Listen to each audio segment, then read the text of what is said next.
rolling 4 deep up in the Malibu. I slide through where they slide through and serve beef like a drive-through. My crew brings Christ to the alley. I'm a Cali fool, feed him the rock, call it the alley-oop.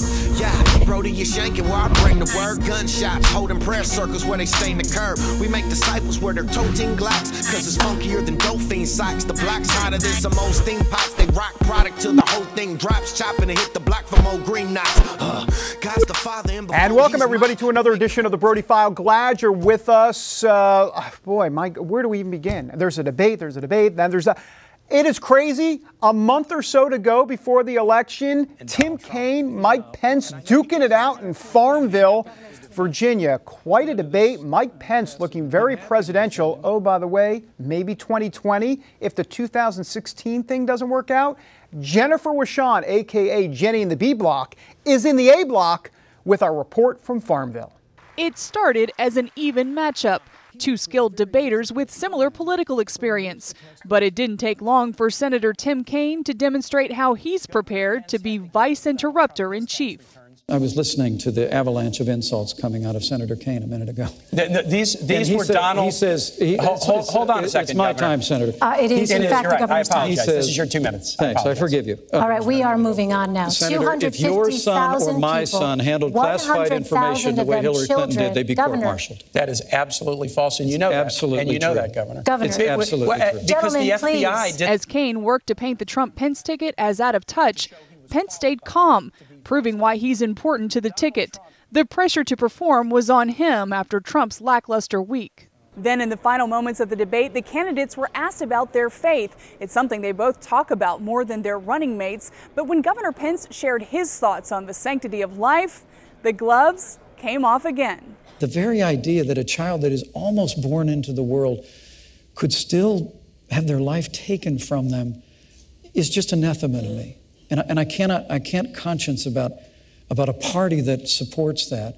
We support Roe versus Wade, and we don't think that women should be punished, as Donald Trump said they should, for making the decision to have an abortion. Donald Trump and I would never support legislation that punished women who made the heartbreaking choice to end a pregnancy. Then why did Donald Trump say that? We just never would. Why did he say that? Well, look, he's not a polished politician like you and Hillary Clinton. And so, well, I would don't admit always that's not come out exactly the way he... Both men say they take their faith seriously. For me, my faith informs my life. I try and spend a little time on my knees every day. For Kaine, a person's faith shouldn't dictate public policy. I try to practice my religion in a very devout way and follow the teachings of my church in my own personal life. But I don't believe in this nation, a First Amendment nation, where we don't raise any religion over the other and we allow people to worship as they please, that the doctrines of any one religion should be mandated for everyone. The first rule in vice presidential debates is do no harm. We'll see what the polls say in the coming days. Jennifer Wishon reporting from Longwood University. Jennifer Wishon reporting from Farmville, Virginia, the site of that vice presidential debate. I've got a lot of things to say. It's definitely time for a Brody File commentary. Look, instead of me talking about what I think about right here in the studio, forget that. Let's go to my live shot on the 700 Club because that pretty much sums it up. David, who won it? I don't think there's any question, but what do you think? Well, I think it was a knockout for Mike Pence. I don't think there's any question about it. It was a TKO. I believe Tim Kaine needed the smelling salts afterwards even, Pat. I mean, it was pretty nasty. You talked about how Tim Kaine was interrupting all the time, and it really didn't bode well for him. I mean, even as you look at the Democrats and the liberals even reacting to this, they weren't even too happy with the way Kaine approached this. So I don't think there's any question about it. But I think more than that, Mike Pence was really able to weave that campaign narrative, that Donald Trump campaign narrative, not just about making America great again, but this uplifting conservative Republican message that, quite frankly, Donald Trump wasn't really able to do much of in that first debate, Pat. Well, what do you think down the road? Have you been out on the campaign trail? I mean, are there hidden voters that are going to go for Trump that are not declaring themselves yet? Yeah, I mean, I think there's a closet Trump voter out there. As a matter of fact, I remember Jenna Browder and I were in New York the other day, for the last time for the debate, and we talked to some folks, and they're telling us, shh, we're a closet Trump voter in California, but we don't want anybody to know about it. So the point is, there's a lot of folks out there. If you notice, Pat, Donald Trump's polling is much higher when it's online polling. Why is that? Well, there's anonymity in online polling, and when you have to actually call someone's house and state your name, it's a much different. So I think there might be a tendency for a shock on Election Day. I will say this, that there's a Democrat strategist talking to me privately close to Hillary Clinton's campaign, say they are deathly worried about this silent majority, basically older white male voters who have been disenchanted in the past and may indeed come back for Trump, but aren't saying much right now. You know, that narrative I heard last night from Kaine that this deal with Iran, which was so terribly flawed in relation to nuclear weapons, the Iranians are going full bore and everything in the world, and well, Hillary Clinton capped that, and they're not going to come with nuclear. And then he said the Israelis supported it. I mean, I couldn't believe that. Well, there were a lot of falsehoods last night, and that was one of them. I mean, Tim Kaine actually said that Hillary Clinton stopped Iran's nuclear weapon program. And afterwards, Brian Fallon, who is one of Hillary Clinton's spokesmen, echoed that as well, said, indeed, Hillary Clinton has stopped the nuclear weapons program. And I remember, I believe it was Megyn Kelly on Fox News saying, well, hold on, she didn't stop the program at all.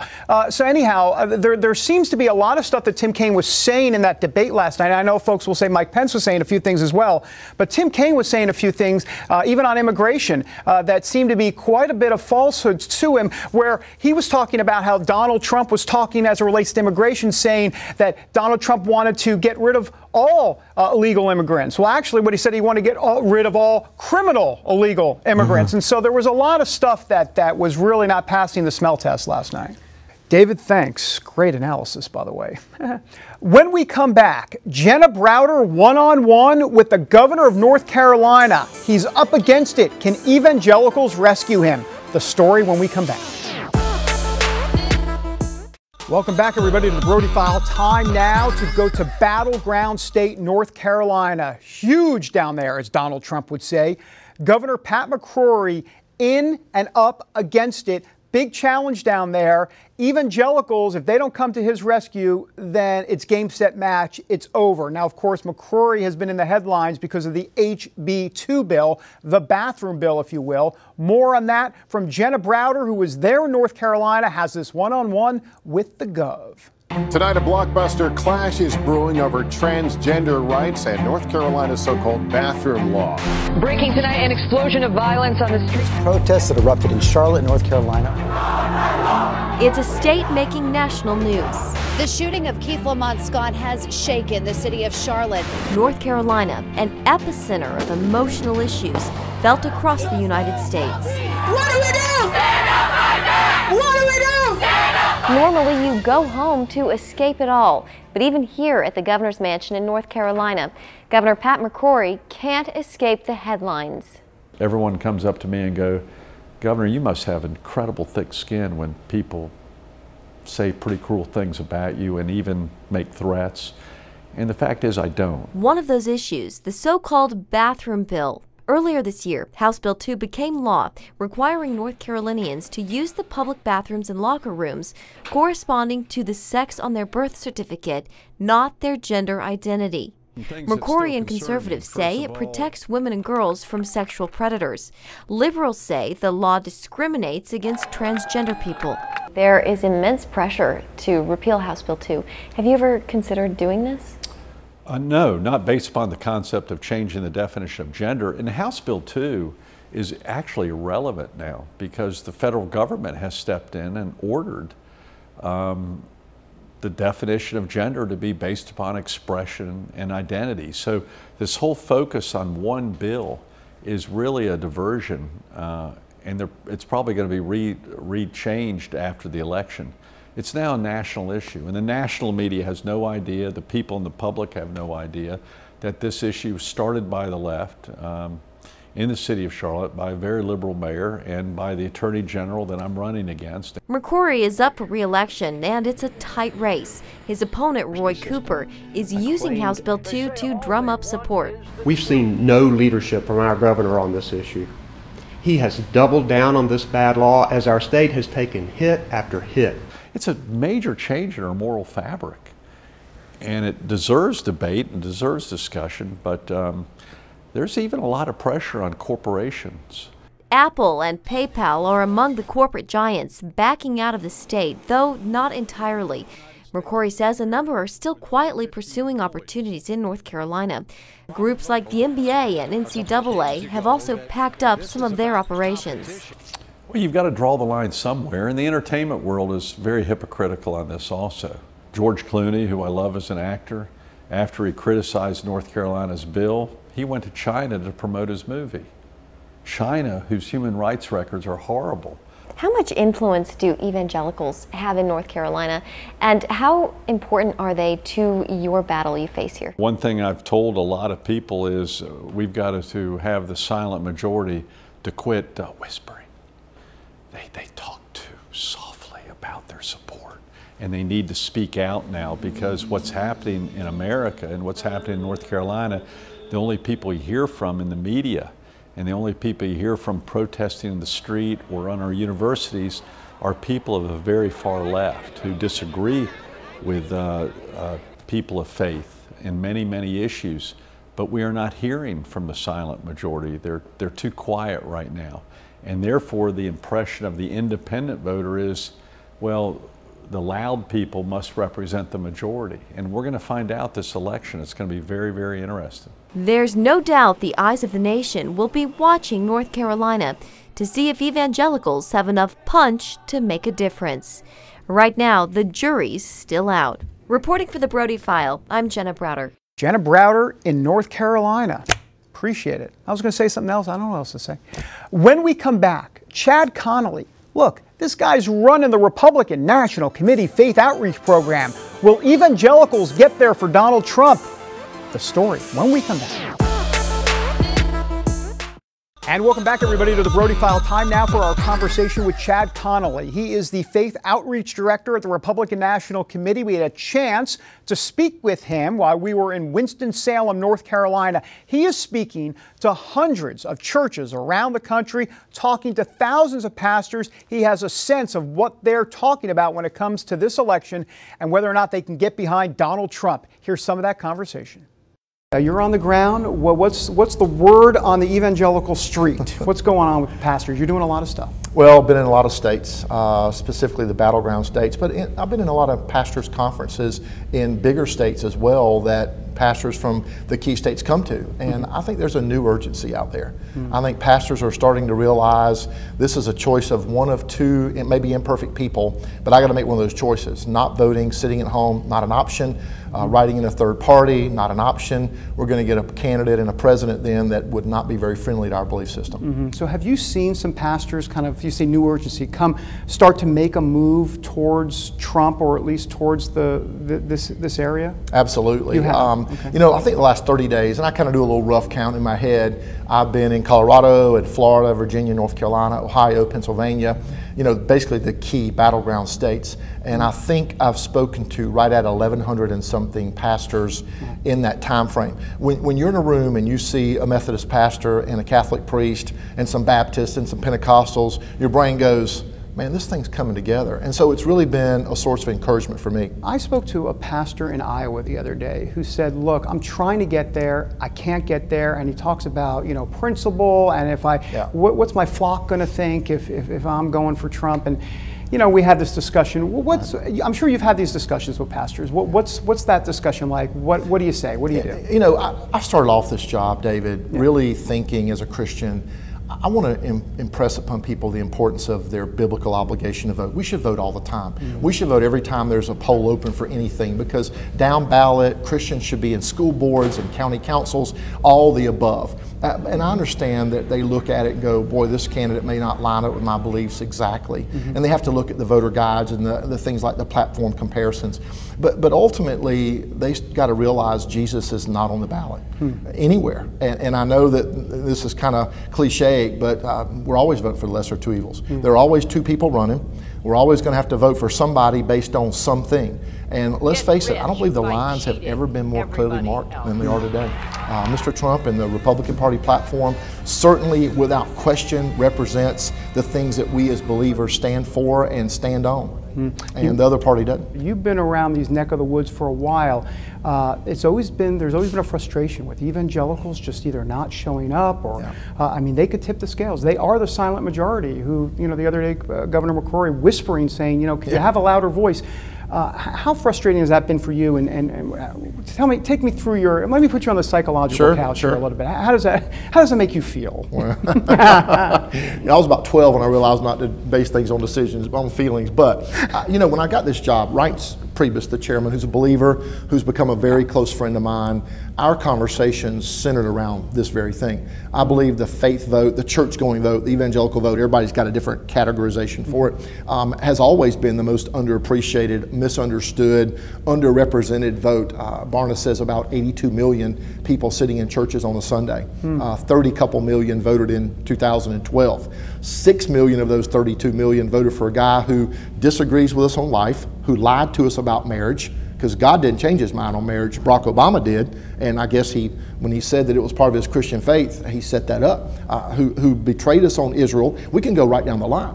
And so when you start realizing that 82 million, only 30 couple million voted, somewhere, no matter who defines it, no matter how they categorize it, somewhere between 40 and 50 million people sitting in churches don't bother to vote. That's very frustrating to me as a Christian.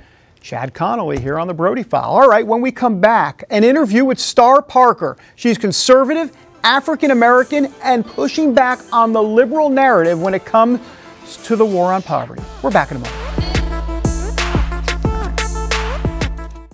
Welcome back to the Brody File, everybody. Well, look, she is fighting poverty one policy at a time. Meet Star Parker, the conservative founder of the Center for Urban Renewal and Education. It's called CURE. The Brody File sat down with Parker at her D.C. offices to learn a little bit more about CURE and how she's working to tear down the walls of poverty and the welfare state. Have a look. I think God selected me because of my story. My personal story would make an impact on people that are still struggling through who they're going to be based on some of the public policies that have come forth that have loosened the rules. You know, I believe that policy shapes opinion, opinion shapes behavior, and that's what began to happen to me by just simply believing the lie of the left. I heard that my problems were somebody else's fault, that America was inherently racist, so I shouldn't mainstream, that poor people were poor because wealthy were wealthy. And in believing all of those lies early in life, I began to shape a worldview that was just reckless, and I was engaged in criminal activity and drug activity and sexual activity in and out of abortion clinic after clinic. And then finally, after a gut instinct way down deep inside, that there must be something wrong with killing your children, I was pregnant again, and that's when I had a child out of marriage and ended up on welfare permanently at that point. I've been in and out of the system. It's how I paid for all of my abortions. It's how I kept my livelihood going. Just really out of control. And then I had this child out of marriage and met some Christian people, and after a Christian conversion, I just changed my life and began on the course for more responsibility. I then went to college, I got my degree, and I ended up in business. And after the '92 riots destroyed my business in Los Angeles, I knew that I wasn't alone when it came to people that just got lost. And so I felt that maybe I can make a contribution, not just in individuals' lives. I still work very closely with women that are struggling through welfare, but also in public policy. If we change policy, then maybe we could change behaviors and change opinion about what the real answer to poverty is. And so I, 10 years ago, came to Washington, D.C. and started building a policy institute. We look at market-based solutions to fight poverty, but if you ask, well, what exactly is your core mission? Well, we address issues of race and poverty through Christian conservative perspectives. So we have 3 centers. We have a media center, so we get the message out that the answer to poverty is freedom and personal responsibility, that it's not a welfare state. We have a clergy network so that we can inform pastors about what has broken down, the damage of the welfare policies in their communities and what needs to be done to fix it. And then we also have a public policy center where we actually work here on Capitol Hill with legislators that are looking to change the dynamics of what we've been doing in welfare. You know, most people don't know we spend over $900 billion a year on means-tested welfare programs. $22 trillion has been invested in this war on poverty since the 60s, and poverty rate hasn't changed, but family life has. Now we've broken family life just by subsidizing people's ill behaviors. There is a despair that there is a lack of self-initiative and incentive to set goals when you're in a system that says we have all the answers, don't worry about your life. I lost myself in that, and I know too many others that are very lost in it, while you're looking at the rules of welfare. Don't work, don't save, don't get married, and we'll just kind of keep you enslaved to this poverty plantation, and you lose yourself. And I've had to tell many women that are in the seat where I was that their fate is not their destiny, that the set of circumstances they were born into do not have to determine how they die. And so it's a matter of setting goals for your life. What CURE is doing through our Clergy Center and our Media Center is launching an information source. We already have a blog, blackcommunitynews.com, and what we're doing is adding more content so that we can give a regular diet to that Black Christian conservative so that they can have more understanding about what is happening in public policy. Because as I said already, public policy shapes our public opinion, and public opinion then shapes our private behaviors. We would not have 1 million abortions in this country if a policy didn't change. Policy changed to say there's nothing wrong with killing our offspring, and so more people started saying, well, maybe there's nothing wrong with it, and the next thing you know, you have more people participating. So we need to change policy. So we're starting a television show, a weekly show, to give our market, our target group, a regular diet of information so that they can make better choices, not just in the political sphere, but so that we can be a voice for them here in Washington when they're looking at issues that matter most to their communities. Star Parker here on the Brody File. Good conversation. Back in a moment. Welcome back, everybody, to the Brody File. Hey, before we leave, we just want to say this has been a crazy election season. I'm going to send all my Christian therapist bills to Donald Trump. I don't know if he'll pay for them. Maybe they're going to be audited if they're part of... Just kidding. A little audit humor. All right, anyhow, check us out. We're all over the place. I don't even know where we're going next. Just keep it here. But we're all over the place. Where? Twitter, Facebook, Instagram. Should we get on Snapchat? We'll do Snapchat. I don't know. We're going to be everywhere. Trust us. Boy, when is this campaign season going to be over? It's coming to a close very soon. That's it for this week, everybody. Until next time, God bless. Have a great week.